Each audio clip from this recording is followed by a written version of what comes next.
The topics and opinions expressed in the following show are solely those of the host and their guests and not those of W4CY Radio, its employees, or affiliates.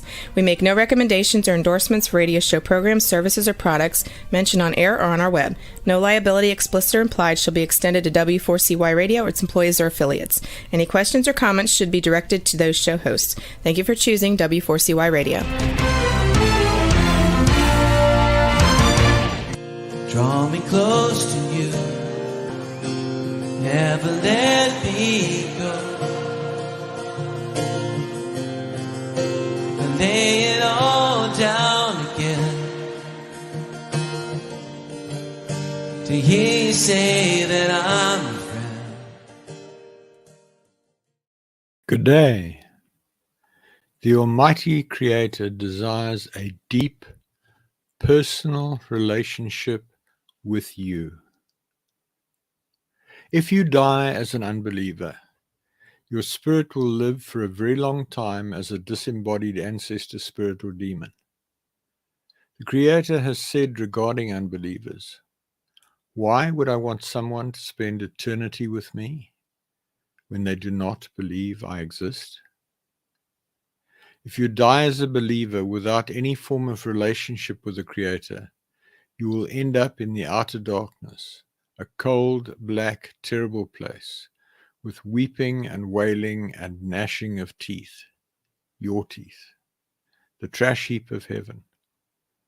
Father has said concerning such believers, "Why would I want someone to be close to me in heaven, which inherently means I will give them great prestige and authority, if they do not have a deep personal relationship with me and have not proven to me that they can be trusted in this life?"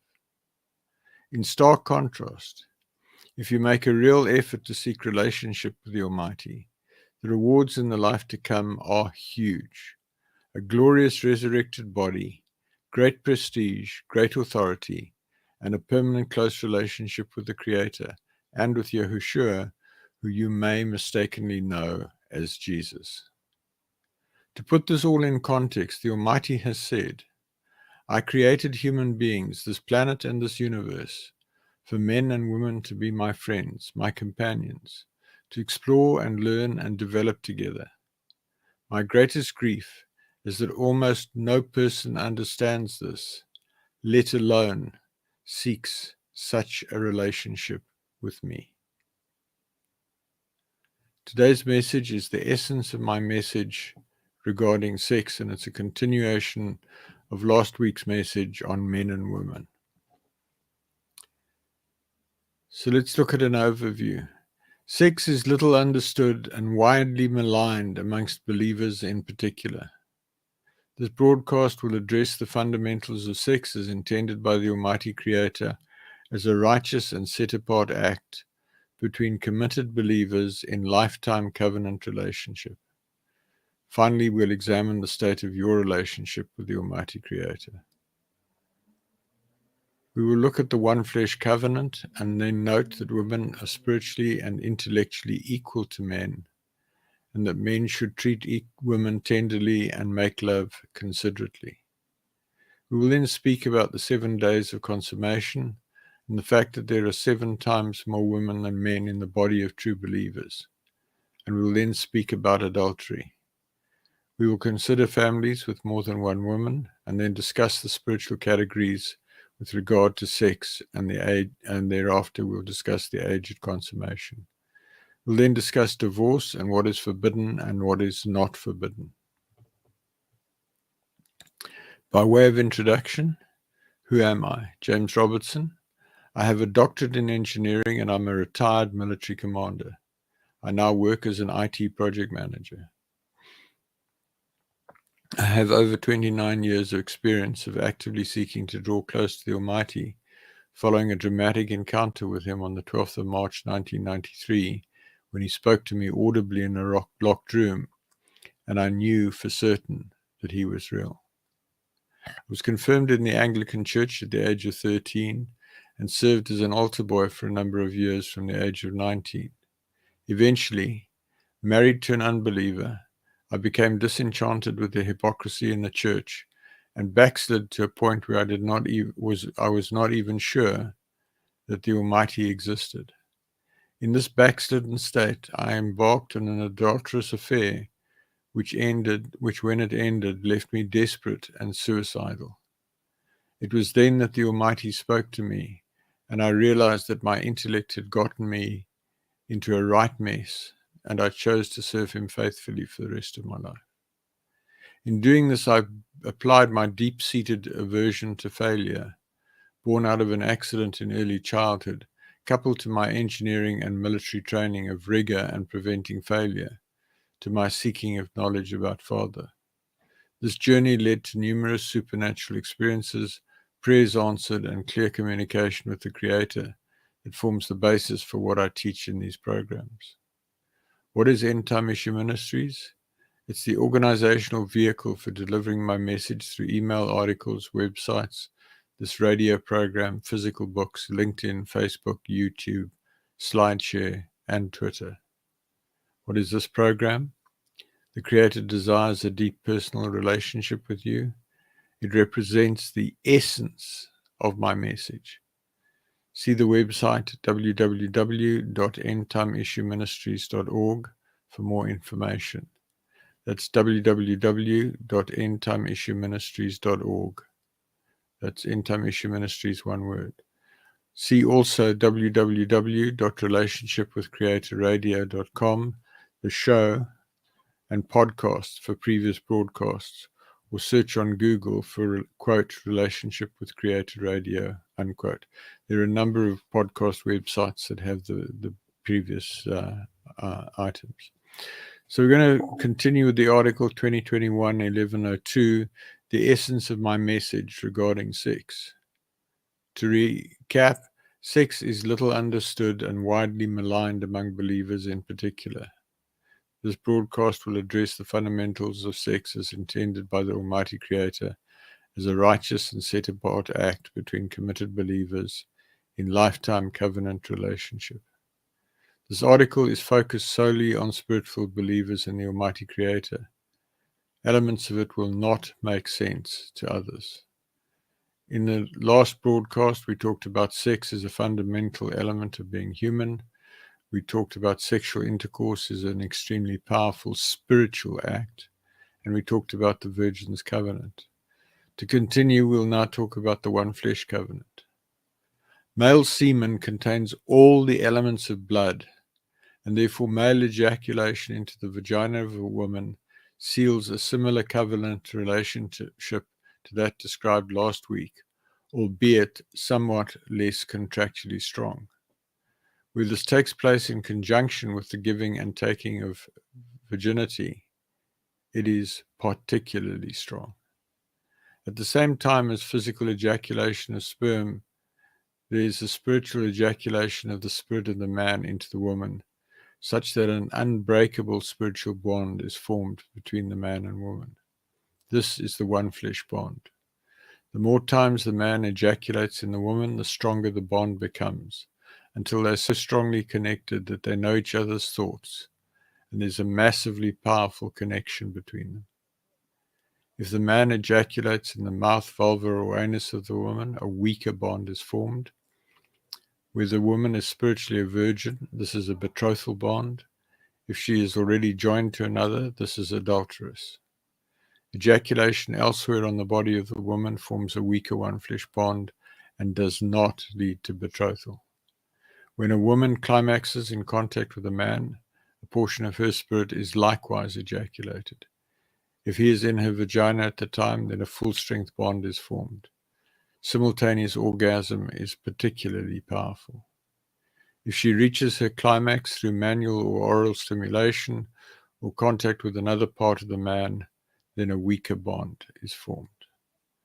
Folks, this is so important.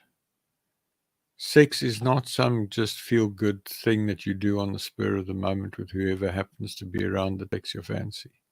It's designed to draw a man and a woman together in a deep, intimate relationship and hold them together forever. In a similar vein, if two women engage in sexual intercourse with orgasm, then a one-flesh bond is also formed at the betrothal level. If two men engage in sexual intercourse anally or orally, then a one-flesh bond is formed at the betrothal level, albeit that this is adultery. Adultery is fundamentally a sexual union between two men, whether via a commonly joined woman or two men together. This is forbidden for believers. This law is irrelevant to unbelievers. Note that in conjunction with the one flesh bond, there is transfer of demons, replication of demons between sexual partners. There are soul ties, there are friendship ties, etc., all of which have spiritual significance and which will hold a legitimate couple of man and several women together, which have to be cut off in the event of divorce or in case of cleaning up after fornication, in the event of repenting of the fornication. Once a one-flesh covenant bond is formed, the woman comes under the covering of the man. This is a spiritual umbrella which shelters the woman from spiritual attack, provided she's in alignment with the man. This frees the woman up to be a powerful support to the man. Note that vows in church or court are only valid if the woman is a virgin. Otherwise, the conditions that prevailed at the time of consummation are upheld in the court of heaven, and the vows in church or court are meaningless. Folks, this is so important. Whatever the definition of your relationship is at the time of that first consummation, of that first vaginal ejaculation or other that I've spoken about, you lock yourself into a covenant that will last for life. So it's really important to understand that. Don't go screwing around, if you'll forgive my language.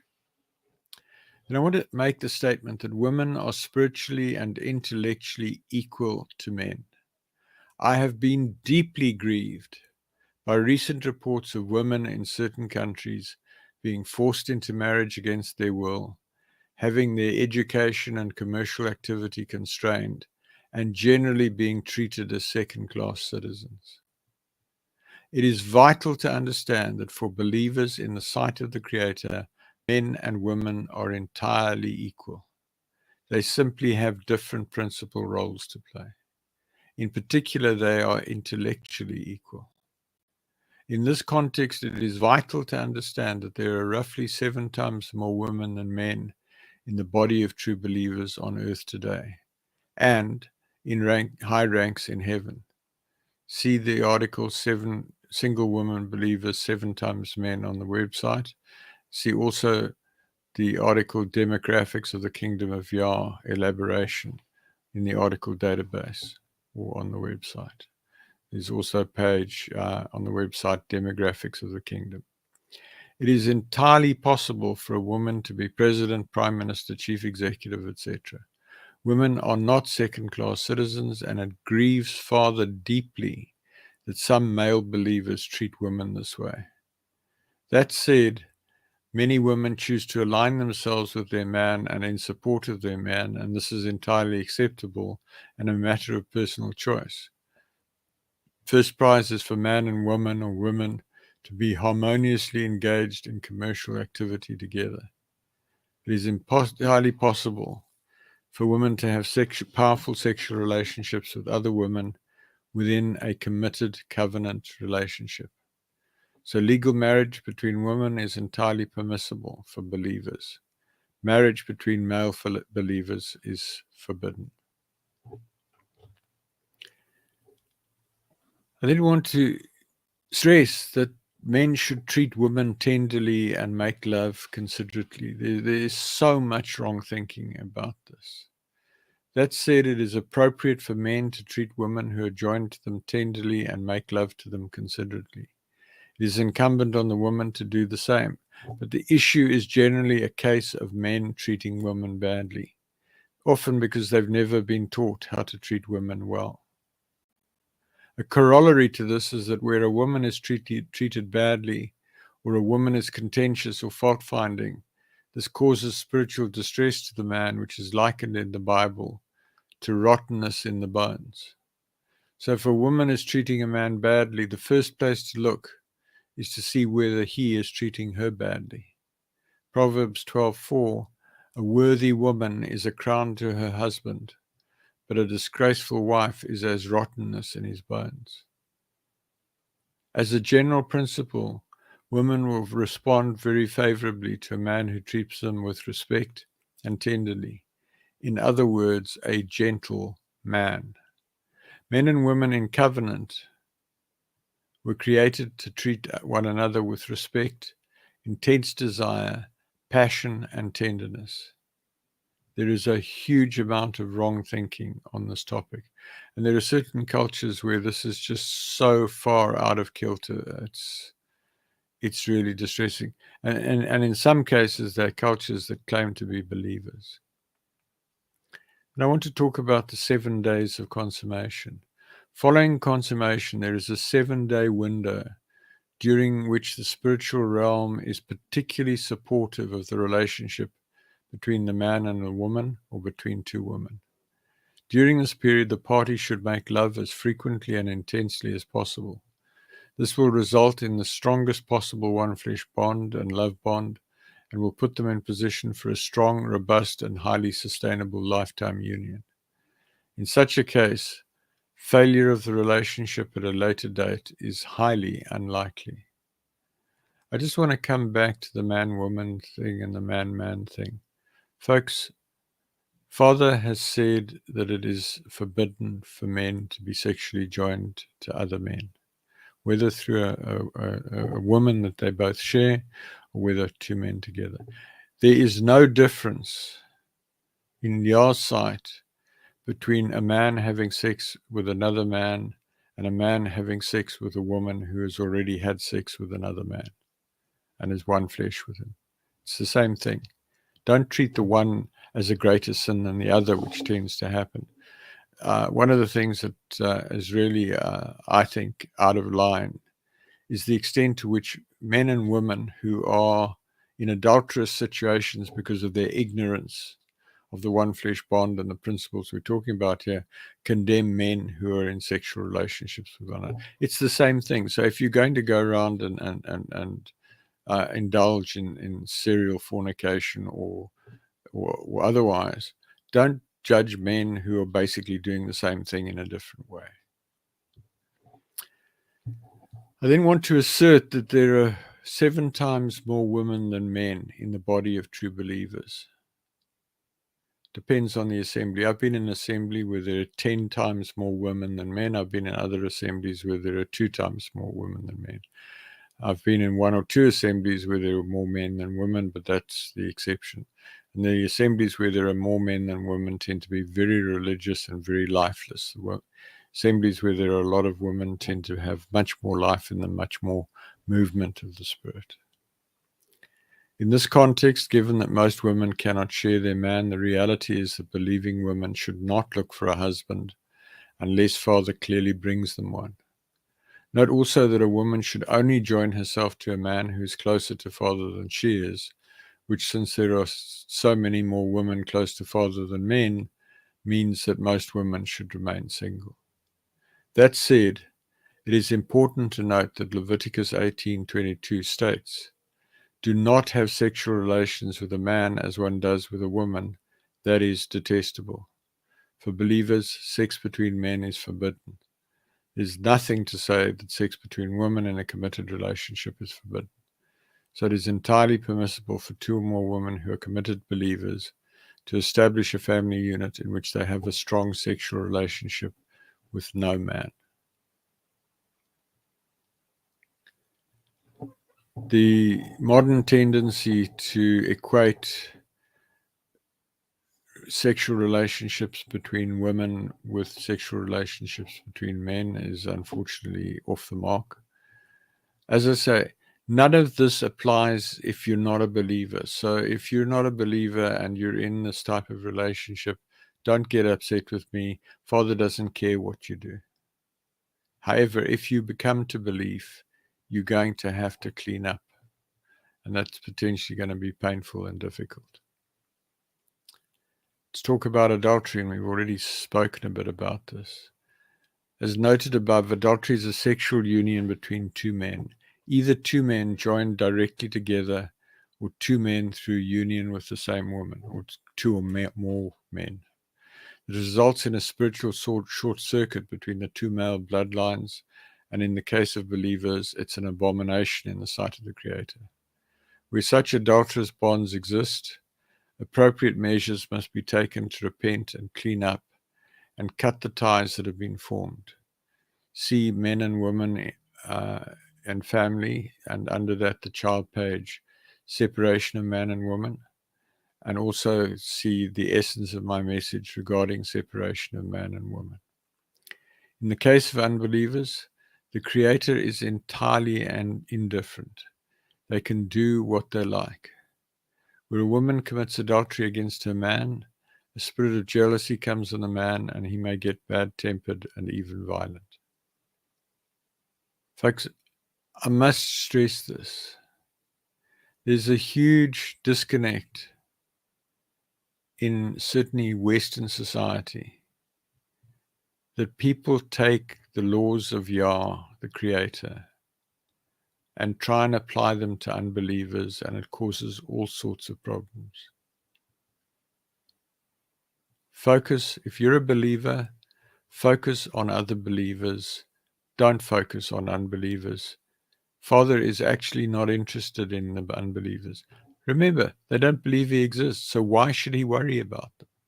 Praying for the unbelievers, etc., he's really not interested. He's got his hands full with the small number of people who believe, and most of whose lives are in a mess. So don't waste your time praying for the unbelievers. Coming back to the subject of adultery, a woman who is one with more than one man will attract abuse because she is violating her covenant with one or more of those men. Women who've had previous sexual partners and then entered into a committed relationship without cleaning up previous unions, as set out below, may well be treated badly and even violently. The answer is to clean up the one flesh bonds, etc.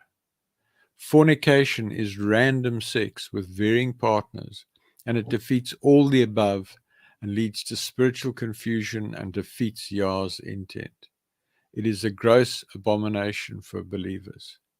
Note that where one has a constructive and considerate relationship with another person of the opposite gender, and where one or both persons are in a toxic or unloving union, the potential to fall in love is considerable.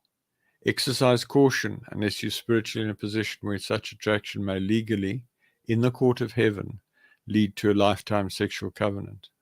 In that case, negotiate terms and move to consummation quickly. I've counseled women who are in abusive marriages, and in the process of counseling them, discovered that in actual fact they had had several sexual partners before they got into this legal church marriage with this man that they thought was so special, and turned out to be abusive and angry.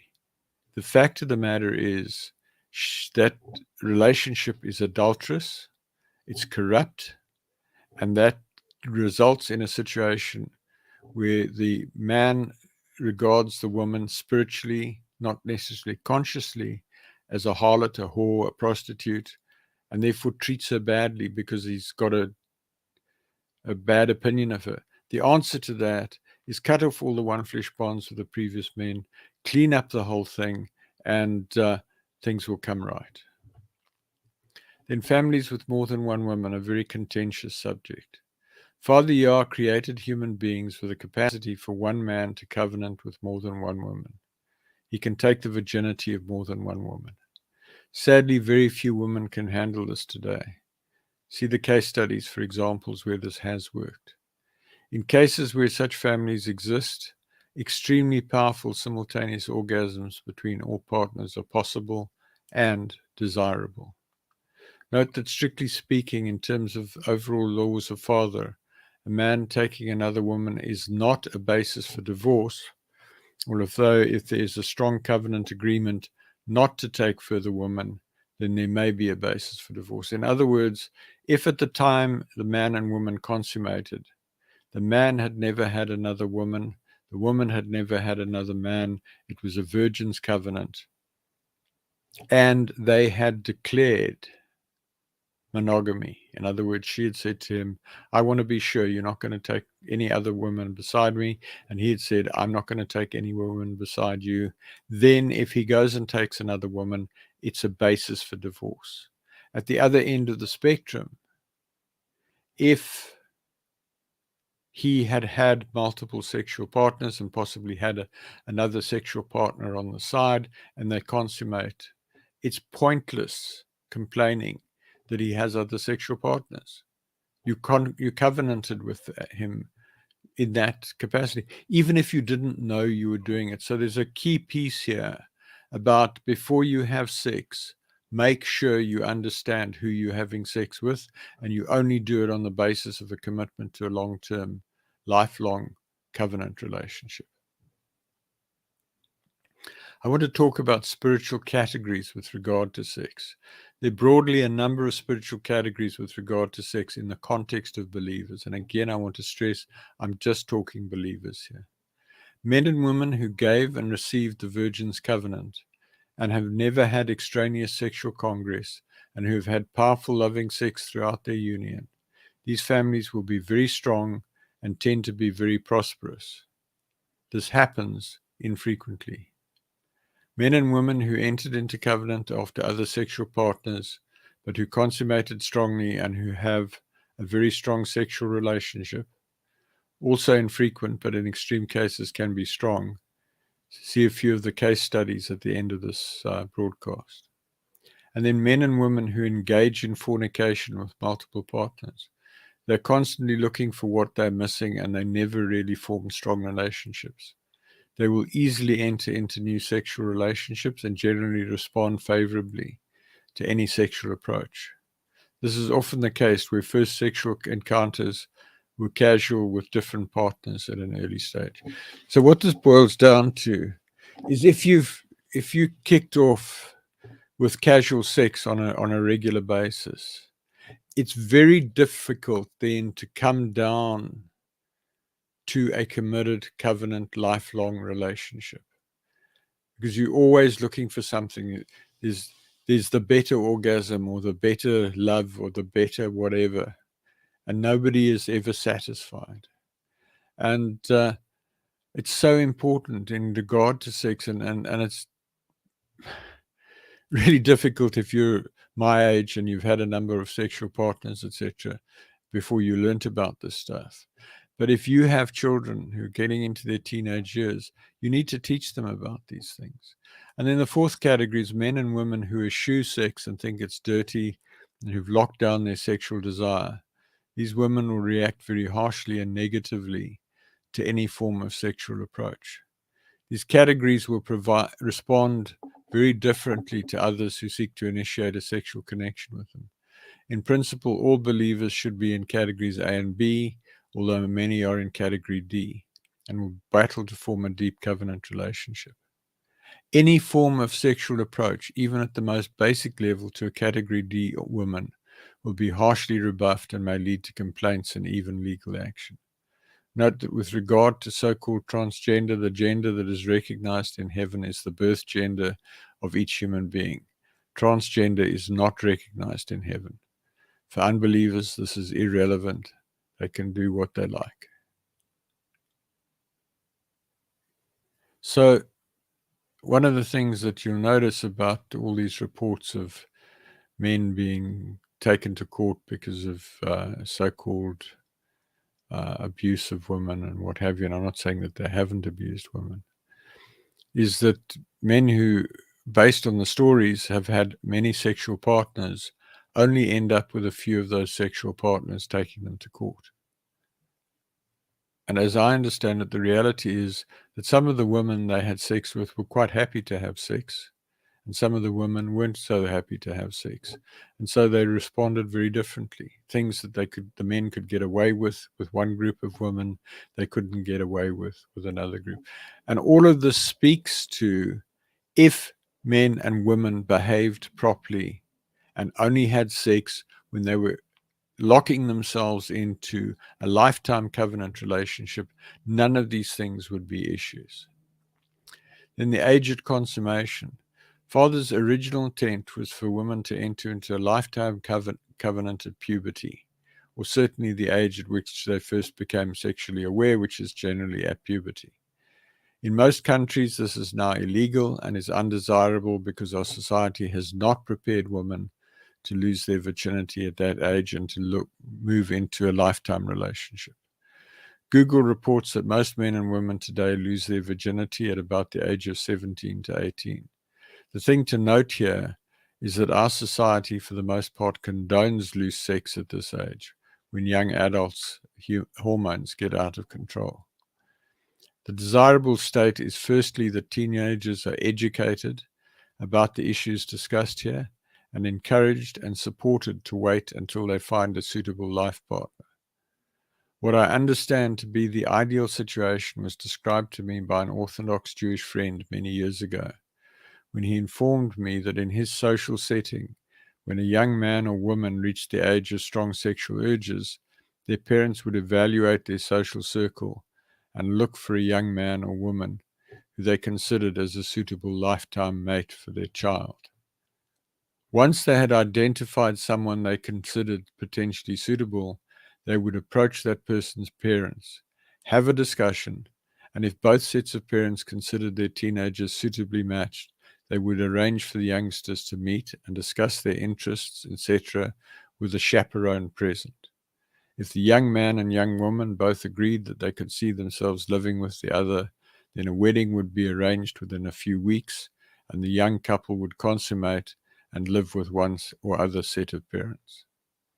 In this context, it is vital to understand that with a strong consummation, it is possible for just about any man and any woman to very successfully enter into a lifetime covenant relationship or marriage. That was Yah's intention for the beginning. The challenge is to find a person who is extremely well suited and with whom there is a strong connection. Dropping in and out of failed sexual relationships is not Father's way. Folks, this is so important. Sex is so powerful. The one flesh bond, properly consummated, is a massively powerful bond. Making love creates love. So every time you make love, you build something called love. And the more you build love, the more you build the one flesh bond, the stronger the connection becomes, the more tightly you work together, and the more content and satisfied you will be as human beings, and the more successful and profitable your union will be. Father designed us to meet up, make a decision, come together, and then spend the rest of our lives together. He did not intend for us to get divorced. He didn't intend for us to fornicate. He did not intend for us to be in and out of relationships. He intended us to get together and stay together for our whole lives. And if you see sex in that context, in that framework, you will have a very, very different set of parameters before you take your clothes off or have a quickie in the back of the car or whatever. Folks, so important. Certainly if you think that Yah and belief in Yah and service to Yah is important. Coming back to my example of the Jewish teenagers, the situation that I've just described would typically take place around the age of 18. In other words, as soon as it was legal. It is notable that a few of the case studies that result in enduring relationships occur when a woman is around this age. I recently connected with a school friend who married immediately after leaving school and still had a very strong marriage 50 years later. In general, it was originally desirable for the man to be somewhat older than the woman, but in current circumstances, this is generally not possible, certainly for a first wife. I can't stress enough, if you have teenagers or children even coming into the age of puberty, sit them down, Explain to them that sex is beautiful and powerful. Explain to them that they will have urges. Explain to them that they need to keep those urges under control until they reach the age where they can legally marry. And then help them and support them to do that. And then when the time is right, help them to pick the right person. Do not leave it to them, and do not force your will on them. Work collaboratively with them to find a suitable mate, suitable from a point of view of social background, education, wealth, etc. Somebody that they can really dovetail with and work together with really well. And in the process, make sure that when they prepare for consummation, they are guided in how to make love in a really passionate, tender, loving way so that the consummation is strong, and support them in that first week of consummation to spend a lot of time together, make love as often as they can. Folks, sex is not a swear word. It is something that is powerful, that should be dealt with appropriately. Then divorce. It is regrettably so that marriages do fail in this age, and divorce is sometimes necessary. Note that where a believer is joined to an unbeliever, divorce is mandatory and is required by the Almighty Creator. This is not negotiable.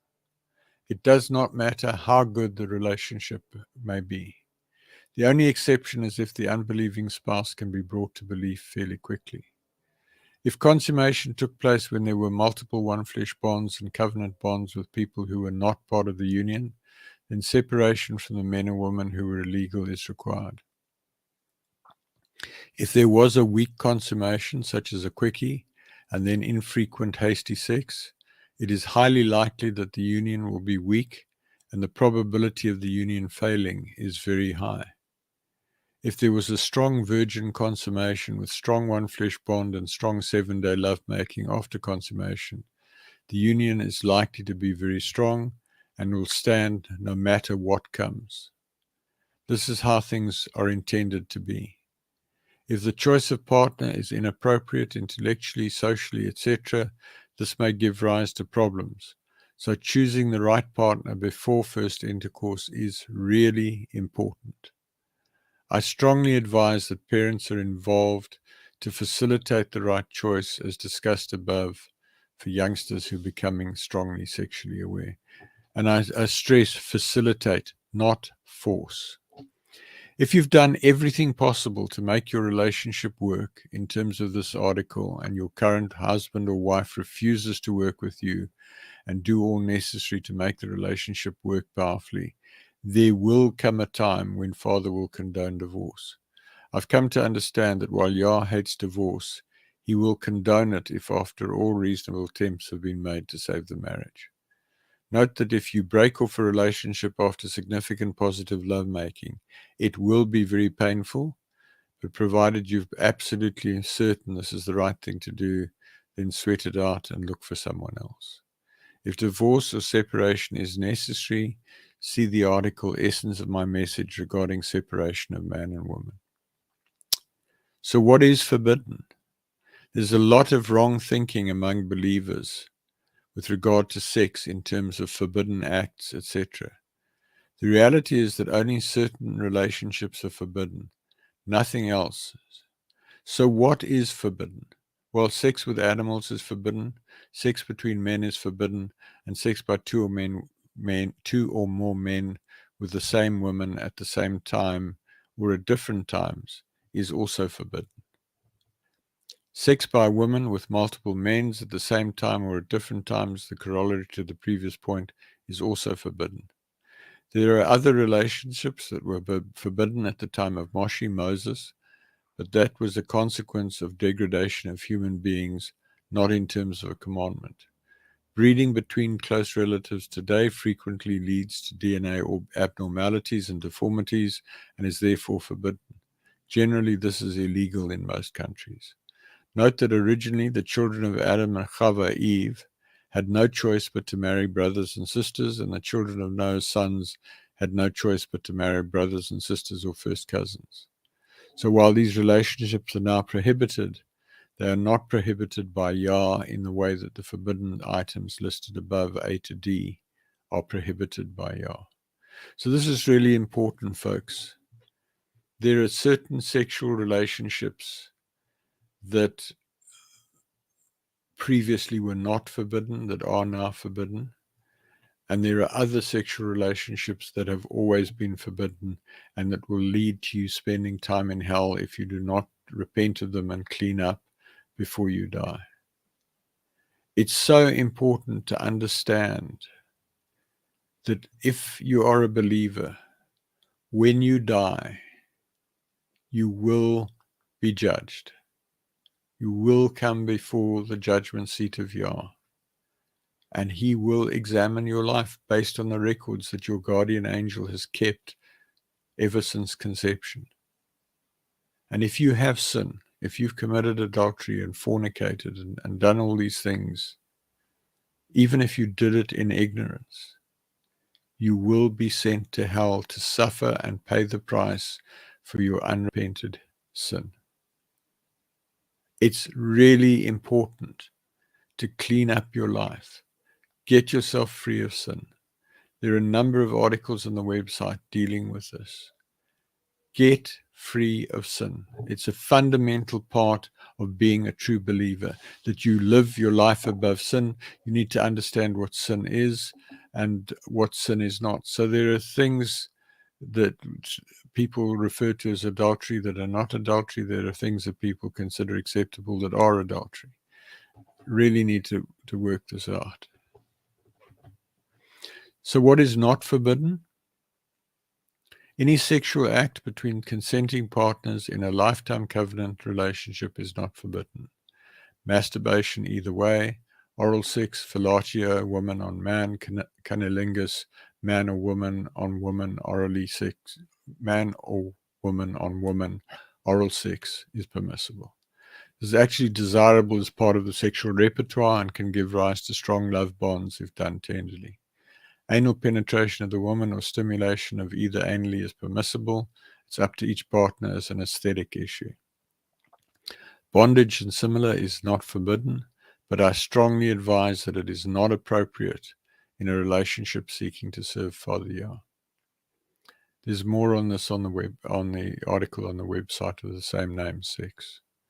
Other considerations: masturbation, pornography, etc. Masturbation is undesirable if it focuses on forbidden situations, but it's definitely better than loose, uncommitted sex or sex with an unsuitable partner. Masturbation focusing on a specific person or specific photograph of a specific person will result in a weak one-flesh bond, but this can, under most circumstances, relatively easily be cut off. However, it may lead to betrothal if the woman is a virgin or divorced, truly divorced, or a widow. And then sexual technique is a paramount skill. I've increasingly come to realize that most people have very little instruction in the techniques of lovemaking, and in particular in how to engage in considerate, tender lovemaking, coupled with multiple strong orgasms. If you go to the article on the website, you'll find that in the appendix there's a couple of examples, some case studies of what is possible, and to give you some ideas of technique if you really don't know where to go. So in closing, I would like to ask you, what is the state of your relationship with the Almighty Creator? I'd like to ask you to critically examine where you are relative to the Almighty Creator. Do you talk to Him constantly throughout the day and allow Him to lead you in every possible way? Are you conscious of Him at all times? Do you worship Him at every opportunity? Do you count Him your friend? Have you clearly and unambiguously heard Him call you friend? If not, you're failing in your life purpose, and you will be bitterly disappointed when you die.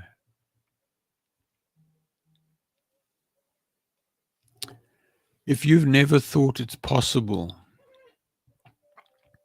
to be a friend of the Creator, I would like you to open your mind to that possibility. A friend is somebody that aligns themselves with Father, that gets to understand his way of doing things, that gets to see the world the way he sees things and not the way human beings see things. A friend is somebody who prays Father's will into existence. So Noah prayed the flood into existence. Abram was referred to as the friend of Yah. Yeshua was a friend of Yah. These are people who have changed the world. And the thing that I want to make visible to you in these programs is that you can become a friend of Yah. Doesn't matter what your background is. So wrapping up, there's some key documents in a video on the website, compendium of important articles, video on why seek relationship, the miracle of Yeshua's death. The Creator desires a deep personal relationship with you. 7 components in drawing close to the Creator. Recommended worship. The Creator's name is Yah, the eternally self-existing. Where will you spend eternity? The essence of my message to Christians, also to Muslims, to Jews, to other believers, available at www.endtimeissueministries.org. That's www.endtimeissueministries.org. Transcripts of nearly all teachings in this series are available on the website at the bottom on the radio page. Recordings of nearly all of the teachings broadcast so far are available on the radio page, and they're all available at www.relationshipwithcreatorradio.com. Click on the show and then podcasts to search, or search on Google for, quote, Relationship with Creator Radio, unquote. Books constituting a compilation of most writings published since 1998 to May 2019 are available near the bottom of the menu at the compilation of most writings page. I publish regular email articles. Email me on james@endtimeissueministries.org to be added to the list, or to seek counsel or prayer, or give me feedback. Visit the website and use the Google search, the article keyword cloud, the table of contents, and the article search to locate the information you're looking for. The Google search and the article search are a little bit of the way down the right-hand sidebar menu. The article keyword cloud is on the bottom of every web page. The Google search brings a lot of Google functionality to searching the website, which is important. There are 2,400 plus articles on the website, over 1,000 web pages. If you've got questions, you may well find the answers on the website. In closing, thank you for listening. Please send me your questions to james@endtimeissueministries.org. That's james@endtimeissueministries, one word.org. Please email me to join the mailing list at james@endtimeissueministries.org.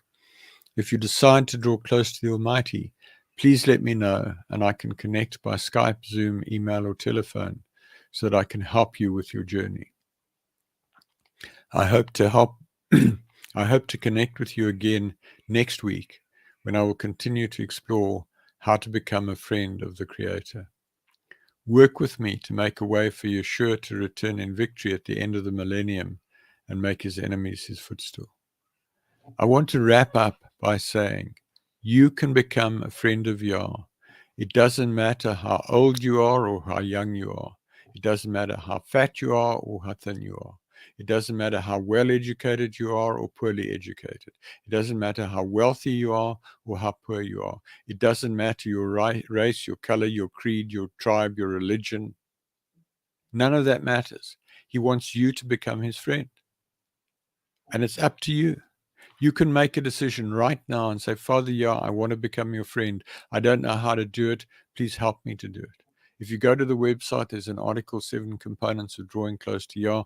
It'll take you through a whole progression of about 70 pages of things to do to get close to Father. The reward is huge.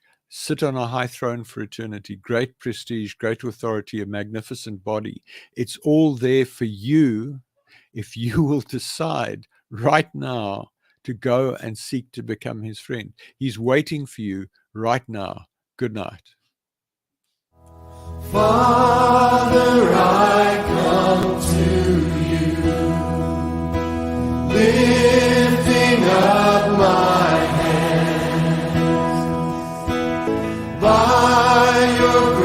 place I stand.